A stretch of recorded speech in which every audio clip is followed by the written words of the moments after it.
bouton d'orteil au moment où Jen S vient me chercher. Je suis occupée à regarder mes photos.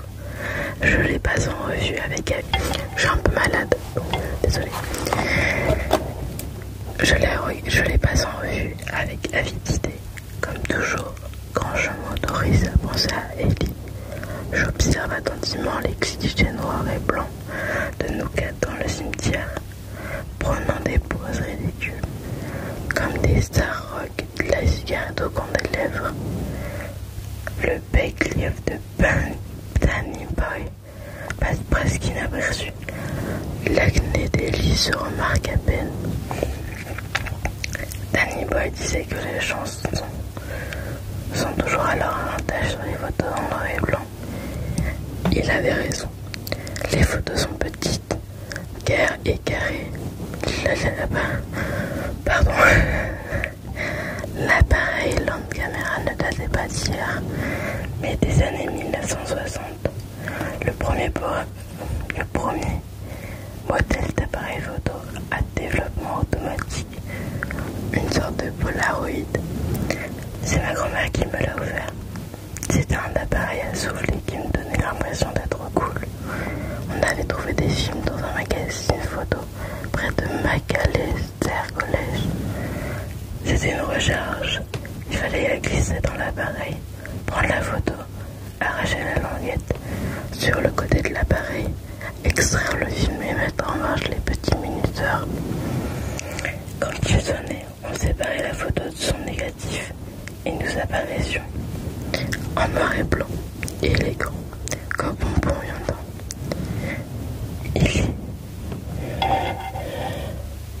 Hey.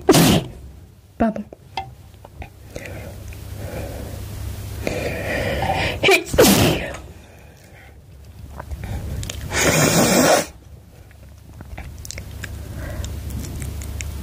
Elle, tellement belle avec ses cheveux noirs.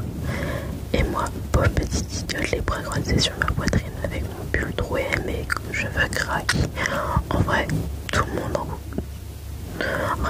couleur était teint rouge et bleu, mais qui paraissait marronasse sur la photo en noir et blanc. Je vais aller chercher un mouchoir parce que j'en peux plus. Ça fasse plomb.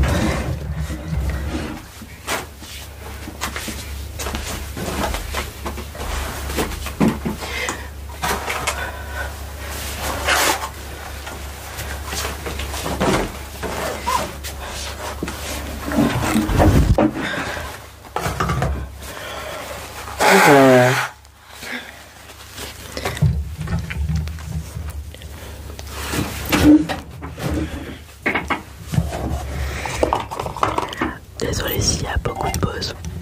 Je suis un peu malade.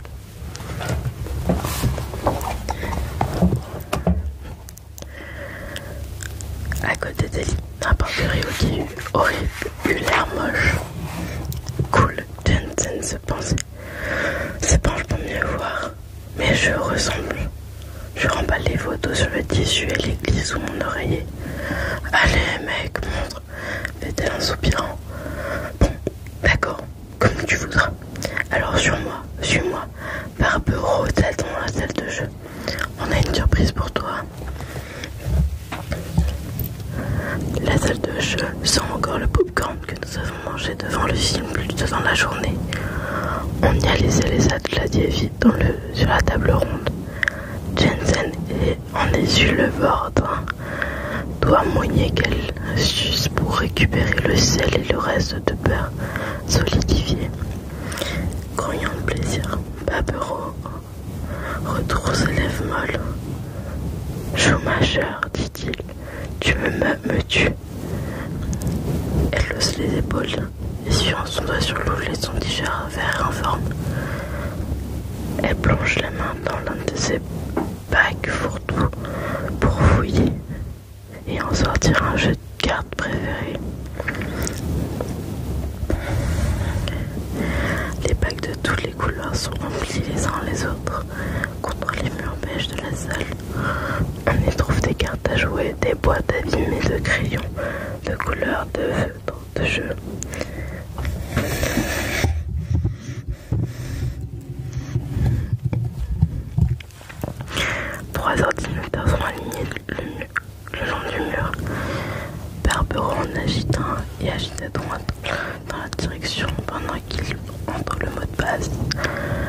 il est le suivant, espèce de débile. Il me balance une brochure, je dois me baisser pour la ramasser. Il commence à taper sur le clavier. Une annonce, l'enseignement alternatif, le meilleur endroit pour apprendre, apparaît à l'écran. Le gens du docteur pensent que tu as besoin d'activités qui te permettent de canaliser ta colère. Les cris qui sont pas m'en fait grand, mais aussi ton habitude bizarre à ne pas dormir. Et donc on dirait bien que c'est le moment de retourner à l'école abruti. Je regarde NTS qui sourit tout en battant des cartes. Et c'est moi qui suis censée te servir de prof, dit-elle en glossant. Pardon. Barbaro claque les doigts sous son nez. Hé, concentre-toi, regarde-moi, je suis là. Je lui lance un regard furieux. Il compte sur ses doigts, le til et le suivant. Tu ne sers de l'ordinateur que pour les cours. Tu n'utilises pas tes comptes Facebook ou Twitter pour regarder. Tu ne regardes pas tes emails. Rien d'autre que les cours en ligne. Ton ami Schumer s'est porté volontaire pour te servir de prof et elle corrigera tes interros et tout ce genre de conneries à la fin de chaque cours. Il me regarde droit dans les yeux et je commence à prendre des médocs le soir pour dormir. Et j'ai comme l'impression que tu n'es pas d'accord avec ça. Elle préfère que tu sois ici plutôt que tu traînes dans les couloirs comme tu as l'habitude de le faire. Parce que ça, pour le coup, c'est franchement bizarre. Je ne peux pas prendre des sédatifs, surtout le soir, quand j'ai le plus la trouille et les besoins d'être aux aguets. Les médecins m'ont pourri le médicament à l'âge de 8 ans jusqu'à mes 13 ans. La Ritaline n'a pas marché. Je me cognais contre les murs, j'ai même pogné Alison, Jablonski, d'un coup de stylo dans le ventre. Mais avec Adéral, je me suis fié dessus en 4e. Ma mère s'est alors retirée du collège en restant pour le reste de l'année scolaire. Elle me préparait de quoi déjeuner, emballé dans un film plastique qu'elle gère au réfrigérateur. Des sandwichs et la viande spongieux et de la salade d'œufs qui pue sur les toasts de mots.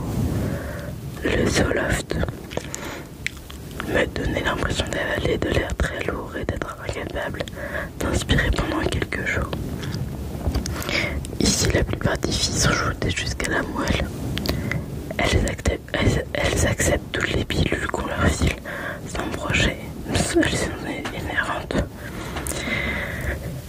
Je m'assieds et tape mon nom sur la caisse entrée, votre nom.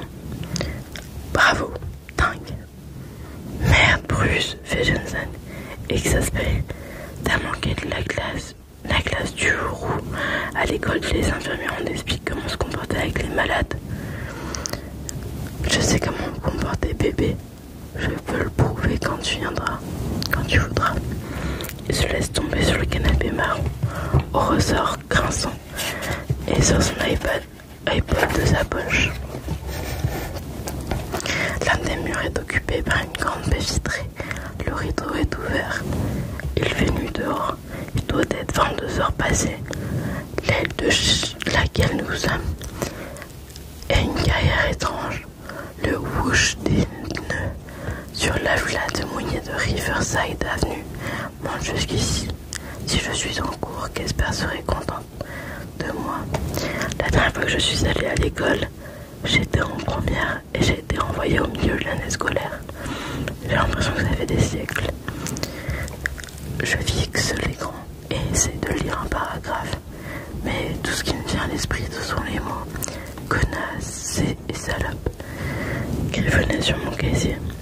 J'ai encore le goût accru de l'eau des toilettes dans ma bouche. Je me revois lutter pour me libérer. Je sens les mains sur ma nuque. J'entends les rires. Les doigts me picotent et j'ai du mal à respirer. C'est quand j'ai été renvoyée du lycée que tout a commencé à dérailler. Encore plus qu'avant. Je regarde autour de moi, telle une petite souris affairée. question de savoir qui paye pour tout ça me turlupine, me grignote l'esprit. Je m'efforce de ne pas y penser. Chaque soir au dîner pendant des années, avant même que tout parte. En vrai, ma mère a préparé les pains de viande aux oignons avec du ketchup, accompagné de montagnes de purée de pommes de terre. On n'a pas d'argent. On fait partie des gens qui règlent le fond de leur porte-monnaie et de leur sac pour récupérer le peu de monnaie qui mange des nouilles au beurre 4 soirs par semaine. Qu'il me soit permis de rester ici m'angoisse et me fait peur. Je pense, et si je ne suis pas dehors, je n'ai pas froid, alors si ça me permet de rester, je suis d'accord pour faire ce qu'on me demande. C'est la seule chose qui importe désormais. Obéir au règlement afin de pouvoir rester ici. Gen ZS, pas des gardes. Ses doigts font le même bruit que celui des pivers qui tapent les arbres. Casper me demande « Comment tu te sens ?» Je me pose la question tous les jours. Et une fois par semaine, quelqu'un d'autre me pose la même question. Docteur Lé, c'est le travail du jour, ou celle à la voix rauque et aux cheveux raides qui met trop de mascara. Elle s'appelle Hélène, je crois. Je l'aime pas, elle me glace le sang. Un seul jour par semaine, le dimanche, personne nous demande comment nous nous sentons et, du coup, certains d'entre nous se sentent perdus. Alors, Jen S, moqueuse, dira « J'ai un trop plein d'émotions. J'ai besoin d'en parler à quelqu'un. » Casper attend. Je peux sentir qu'elle attend. Je prends une décision. J'écris ce que je ressens J'écris ce que je ressens et fais glisser le papier vers elle. Mon corps est tout le temps en feu. Ça me consume nuit et jour. Il faut que je supprime cette chaleur noire en la découpant. Quand je me purifie, me lave et me répare, je me sens mieux. Au moins, j'ai moins chaud à l'intérieur. Et je me sens plus calme. Comme avec la mousse quand on s'enfonce profondément dans la forêt. Ce que je n'ai pas écrit. Je suis si seule au monde que je voudrais me dépouiller de toute ma chair. N'être plus n'être plus qu'os et tendons. Et marcher jusqu'au fleuve pour qu'elle m'avale comme l'a fait mon père. Avant qu'il soit vraiment malade, il avait pris l'habitude de m'emmener en voiture vers Pau, de longs trajets vers le nord. Nous nous gardions et partions marcher le long des sentiers qui traversent des forêts de pins dorés, odorants et d'épicéas luxuriants, pour nous y enfoncer si profondément que nous ne pouvions plus voir le ciel. J'étais petite, je trébuchais souvent sur les pierres en atterrissant, en tombant sur la pipouze. Je n'ai jamais oublié la sensation réconfortante de la mousse fraîche sous mes doigts. Mon père pouvait marcher pendant 2 heures. Il disait « Je veux juste être au calme ». Et nous marchions à la recherche de ce calme. Mais la forêt n'est pas aussi calme qu'on pense. Après sa mort, ma mère s'est mise à trembler comme un gueux, à ressembler à un crabe. Elle s'est repliée sur elle-même. Il n'est plus resté que sa carcasse. Casper finit de lire ce que j'ai écrit et plie le papier soigneusement avant de ranger dans un classeur derrière son bureau. Mousse fraîche, elle sourit. C'est une sensation agréable, si seulement tu pouvais la trouver sans faire du mal. Comment pourrions-nous y parvenir? Casper a toujours avec pour moi les feuilles vierges sur son bureau. J'écris et glisse de nouveau le papier vers elle. Elle fonce les sourcils, les sort un dossier de son tiroir et un doigt parcourt une page. Non, je ne vois pas le carnet de croquis sur ta liste d'objets qui était dans ton sac à dos. Elle me regarde. Je l'ai mis doucement. Tout était dans mon carnet de croquis. Tout mon petit monde à moi. Des dessins d'Ellie, de Maggie, des petites bandes dessinées, de la route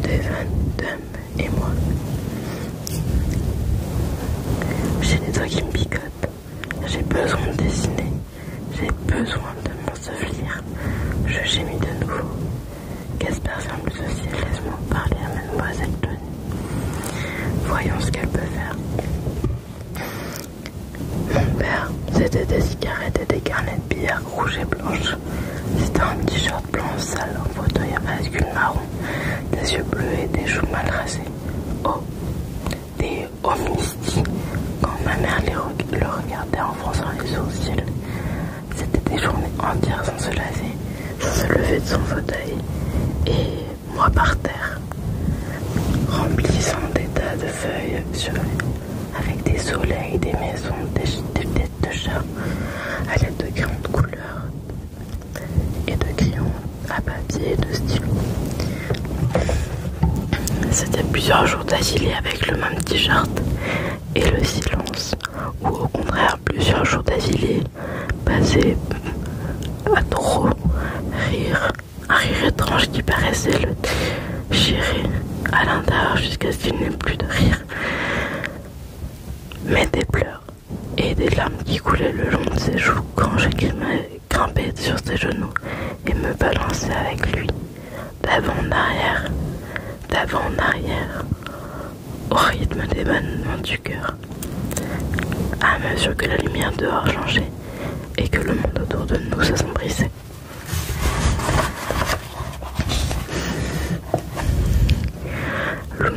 Lucie a dit, tu es si silencieuse. Je suis tellement contente qu'on ait mis quelqu'un de silencieux dans ma chambre. Tu ne peux pas savoir comme c'est pénible d'écouter quelqu'un qui parle tout le temps à voix haute. Elle ne disait rien depuis si longtemps que je pensais qu'elle dormait.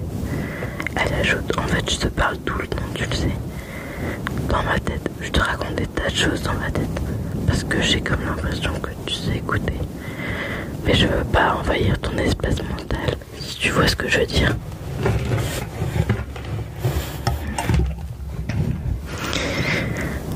Elle fait un bruit étouffé, comme si elle allait dormir. Puis, je vais te raconter toute mon histoire. Tu es une chick. On peut compter sur toi. Une chick fille sur laquelle on peut compter. Une chick fille sur laquelle on peut compter. Un air de berceuse pour une fille qui s'automutile. Pendant la thérapie de groupe, Casper n'aime pas qu'on utilise les mots scarifiés ou scarification, ni brûlure ou encore coup de couteau. Elle dit que peu importe ce que vous avez fait et comment vous l'avez fait, c'est du pareil au même. Vous pouvez boire, prendre des amphètes, sniffer de la coke, vous infiltrer des brûlures, injections, coupures, coups de couteau, vous arracher les cils ou baiser jusqu'au sang. C'est la même chose. Automutilation. On dit que si les gens nous ont fait du mal, ou on fait en sorte que nous nous sentions mal, ou encore salis, on nous donne l'impression que nous ne valons rien, plutôt que d'en tirer des conclusions logiques en prenant que ces gens-là sont des salauds et des psychopathes. Il faudrait les buter et prendre haut et court, et que putain le mieux serait de ne pas les fréquenter. Nous intériorisons ces services et commençons à nous accuser, à nous punir et bizarrement. Une fois que nous commencions à scarifier, brûler ou baiser parce que nous nous sentions merdiques, moins que rien, notre corps commence à produire cette merde qui donne une sensation de bien-être qu'on appelle les endorphines. On est alors tellement défoncé que le monde ressemble à une barbe à papa de la plus belle des fêtes foraines du monde, mais à une barbe à papa sanguinolente et bourrée de virus. Ce qui déconne vraiment dans tout ça, c'est que une fois qu'on a commencé à s'automutiler, on ne peut plus être qu'un monstre glauque pour toujours, car tout notre corps est devenu un champ de bataille, couvert de cicatrices carbonisées. Or, personne n'aime ça pour une fille. Personne n'aime jamais ça. Et donc, nous, toutes sans exception, sommes foutus, dedans comme dehors, lavés et rincés, et il recommence, putain. J'essaye de suivre les règles, j'essaye d'aller là où je suis censée aller. Et quand je suis censée y aller, je reste assise comme une gentille fille, même si je ne dis rien, parce que ma gorge est pleine de clous. J'essaye d'obéir, de suivre les règles, parce qu'on ne le fait comprendre. Parce qu'on ne peut le faire, c'est le risque de se retrouver dehors. Docteur Dudley m'a dit que 2 garçons avaient déposé mon sac à dos. Non, ces garçons m'ont sauvé la vie. 1 ou 2 fois, je crois. Il m'a raconté qu'ils avaient dit qu'ils étaient désolés, n'est-ce pas? Alors j'ai beaucoup pensé à ça. Evan et Dump étaient-ils désolés parce qu'ils m'avaient sauvé des griffes de cet homme qui essayait de me tripoter dans le passage souterrain? Étaient-ils désolés quand ils avaient fait si froid cet hiver-là dans la Minnesota, qu'ils avaient pas pu ne pas nous emmener vivre chez Frank le salopard? J'étais malade. Nous ne pouvions pas vivre plus longtemps dans la camionnette. Evan avait besoin des médicaments. Et Dump allait là où Evan allait. Était-il désolé que je ne veuille pas faire ce que Frank le salopard me demandait de faire? Ce qu'il me demandait de faire à toutes les filles de Sid House si elles voulaient rester.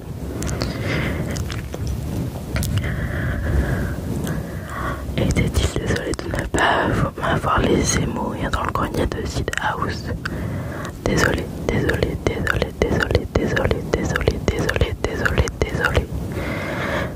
J'ai aussi retranché ce mot-là, mais il continue à grossir de plus en plus dur et méchant. Lucia ne participe pas aux séances de thérapie de coude. Lucia voit Casper tous les jours. Lucia reçoit des appels téléphoniques tard le soir.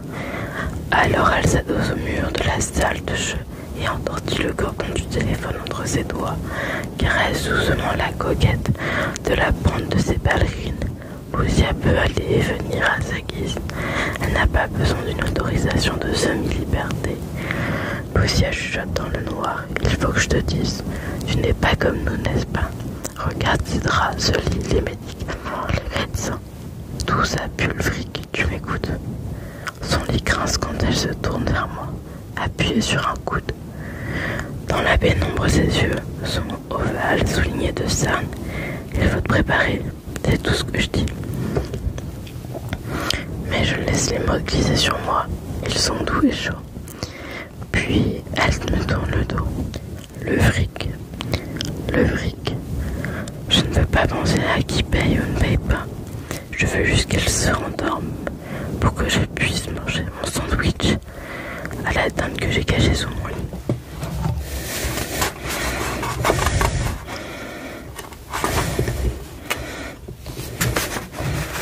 J'arrive pas à tourner la page.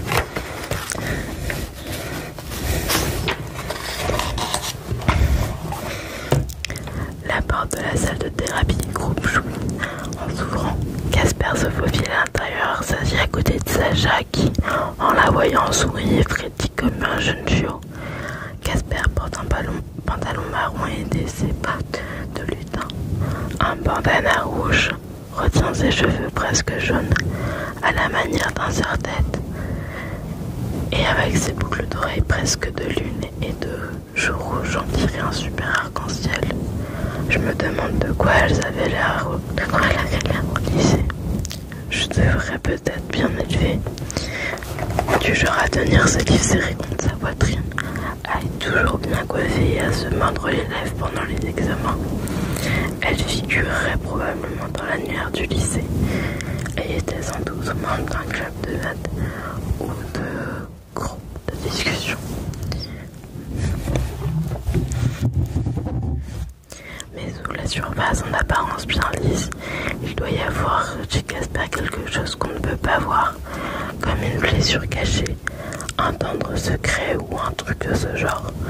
Sinon, pourquoi aurait-elle choisi de nous consacrer à sa putain de vie? Elle nous fait passer les feuilles et des feutres et nous rédisons toutes. Une fois où nous devons écrire, nous savions que la séance va être difficile. Les fois où nous devions écrire, nous savions que la séance va être difficile. Elle nous demande d'abord de poser les feuilles et les feutres par terre et de commencer nos exercices de respiration à l'accordéon. Je suis incapable de me concentrer. Je regarde l'heure à l'horloge murale. Il faut que je parte bientôt. C'est le jour où on m'enlève les bandages. Rien qu'y penser, ça me retourne l'estomac.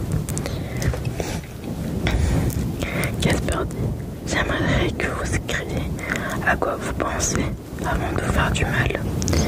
Blue pousse un grognement, et le fait que ça bouge avec sa langue la frise et frigit les orteils de ses pieds nus.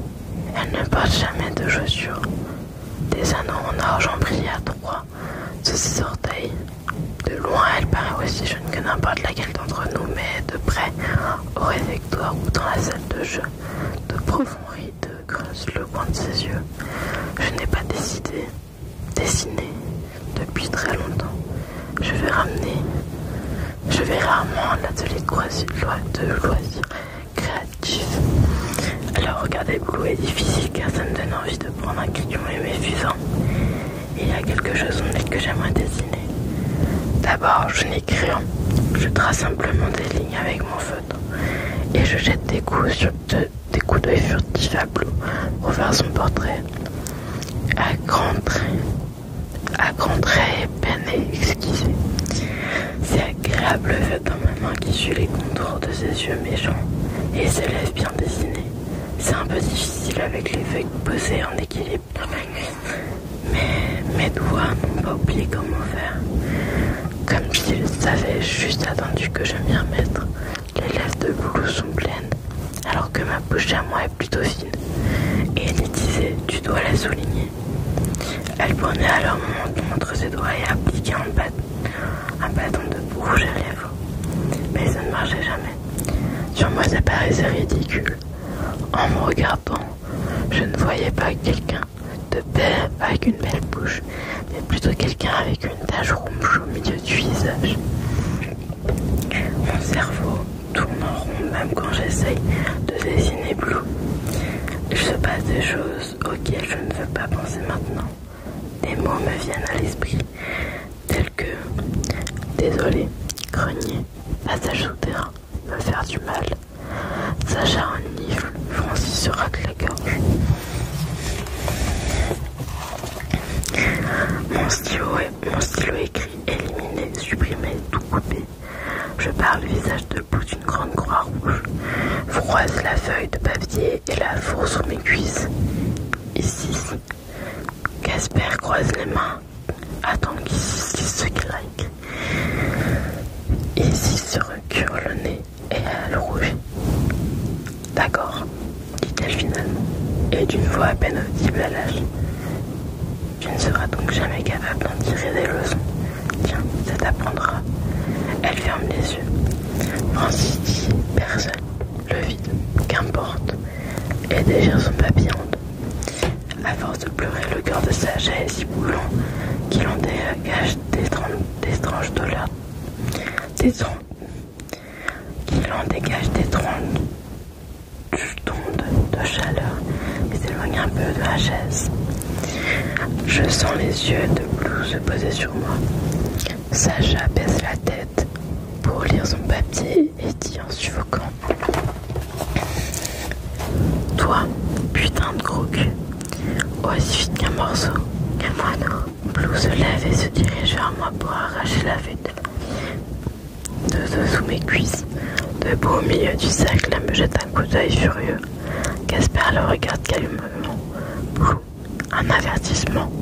Blue défroisse le papier et le lisse. Elle le regarde attentivement et sourit. Un sourire se dessine lentement sur ses lèvres. C'est moi. C'est pas mal du tout. Sous la taiseuse, ça me plaît que tu réparais mon visage. Elle montre la feuille à tout le monde. Elle m'a effacé. Elle croise le papier et le lance vers moi. Il atterrit sur mes genoux avant de tomber par terre. Alors qu'il retourne s'asseoir, elle dit à Casper: elle a exprimé les choses mieux que je pourrais le faire. C'est en gros ce que je pense C'est en gros ce que je pense que je peux me dire. Je pense à m'effacer. Casper se tourne vers Sacha, mais avant même que Sacha puisse parler, Blue continue. Vous savez, docteur, c'est injuste. Qu'est-ce qui est injuste? Demande Casper. Mes joues me brûlent. Je regarde de nouveau l'heure. Il ne reste que quelques minutes avant que je puisse me lever et partir pour qu'on me libère ce bois de club de golf. On ne lui demande jamais de parler, alors que nous tous nous devons parler. Déballer nos putains de tripes sur la table. Elle n'est pas obligée de parler. Peut-être même qu'elle se réjouit du spectacle. La thérapie de groupe fonctionne sur le bon vouloir de chacun. Blue. Si quelqu'un ne veut pas parler, il n'est pas obligé. Dis-leur ce que tu as écrit sous la taiseuse. Lance Blue. Non. D'accord. Alors c'est moi qui vais le dire. Elle a écrit éliminer, supprimer, tout couper. Couper Pocoasu. Allez, toi aussi tu dois ratiquer. C'est le moment de passer à la caisse. Franck le salopard portait un hache. Franck le salopard partait à chaque main de l'autre bague en argent, en forme de tête de mort. À l'air mauvais qu'il ne cessait de frotter sur sa chemise jusqu'à ce qu'elle soit parfaitement polie.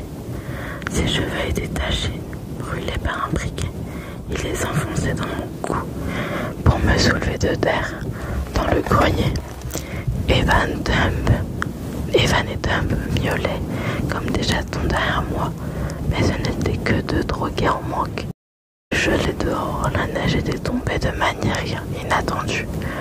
En avril, s'était transformée en pluie verglaçante. Le pire temps pour ceux qui vivent dehors. Le visage gercé par la pluie gelée et les doigts comme rongés jusqu'à l'os dit par le gel. Franck le salopard nous a recueillis. J'aurais dû deviner que mon séjour ne serait pas gratuit. Quand Evan et Dom m'ont porté jusque-là, j'aurais dû regarder de plus près le visage des filles assises sur le canapé déchiré. Hébété, mes poumons, pareil à du ciment. Et alors que je voyais flou, j'ai cru qu'elles s'étaient juste défoncées. Le regard perdu dans les vagues. Mais maintenant je sais ce que les yeux étaient morts. Ce soir-là, fais-le, m'a dit Franck le salopard. Ma respiration disparaissait sous la crispation de ses doigts. Fais-le comme les autres filles, ou alors c'est moi qui vais m'occuper de toi. Si on était une fille hébergée à cette house et qu'on voulait y rester, il y avait une pièce au sous-sol occupée uniquement par des matelas. Franck enfermait les filles dans cette pièce. Des hommes venaient et payaient Franck pour pouvoir y entrer. Éliminer, supprimer, tout couper. Retrancher mon père, retrancher ma mère, retrancher Ellie, retrancher l'homme dans le passage souterrain, retrancher Franck le salopard. Les hommes de même se débarrasser de la faim, de la tristesse et de la fatigue. Et les personnes moches, mal aimées, se débarrasser de tout ça, devenir de plus en plus petites jusqu'à ne plus rien être. C'est ce qui m'était passé par la tête dans le grenier quand j'ai pris un morceau de verre coupant dans ma boîte à bobo et j'ai commencé à me découper en tout petits morceaux. J'ai toujours fait ça depuis des années, mais cette fois-là devait être la dernière. J'irai encore plus loin qu'Ellie. Je ne foirerai pas comme l'avait fait Ellie. Je mourrai, je finirai à moitié vivante.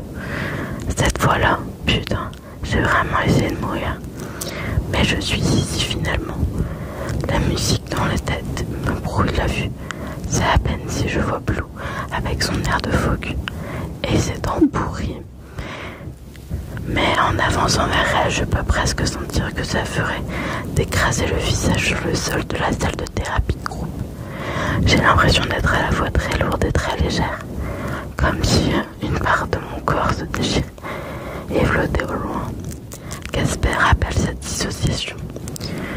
Je continue à avancé vers Blue en trébuchant bien que j'entends rire nerveusement Eddie. Merde alors. En se levant, elle est sur ses gardes. Jen S. se relève à son tour et dit « Je t'en prie, arrête !» Dans la rue, là où j'y vais, j'appelais ça mon instinct de rue. C'est comme un réseau serré de câbles électriques traversant mon corps, ce qui signifie que je pouvais serrer les poings et me battre contre deux femmes adultes pour récupérer un sac de couchage oublié au bord du fleuve. Ce qui signifie que je pouvais faire beaucoup de choses pour suivre pendant la nuit, pour tenir jusqu'au petit matin, d'un jour à l'autre sans fin. Passer à marcher encore et toujours marcher. La voix de Casper est calme et claire. Charlie, une bagarre de plus et je pourrai plus rien pour toi. Je m'arrête. Charlie Davis. Cette nuit-là, dans le grenier, Evan Bourbet, les yeux brillants de traces de sang sur sa joue, a dit Charlotte, quel joli prénom, et a couvert ma tête de baisers. Je t'en prie, Charlotte, nous quitte pas. Mon père m'a appris à lire en m'expliquant combien de temps il restait. Mon père a appris à lire l'heure en m'expliquant combien de temps il restait. La grande aiguille est ici, la petite aiguille est là. Alors la petite aiguille sera là et la grande aiguille ici. Ce sera l'heure à laquelle maman rentrera à la maison. Il allumait une cigarette, content de lui, et se balançait dans son fauteuil à bascule. Les aiguilles sur l'horloge murale m'indiquaient qu'il était l'heure d'aller me faire enlever mes bandages.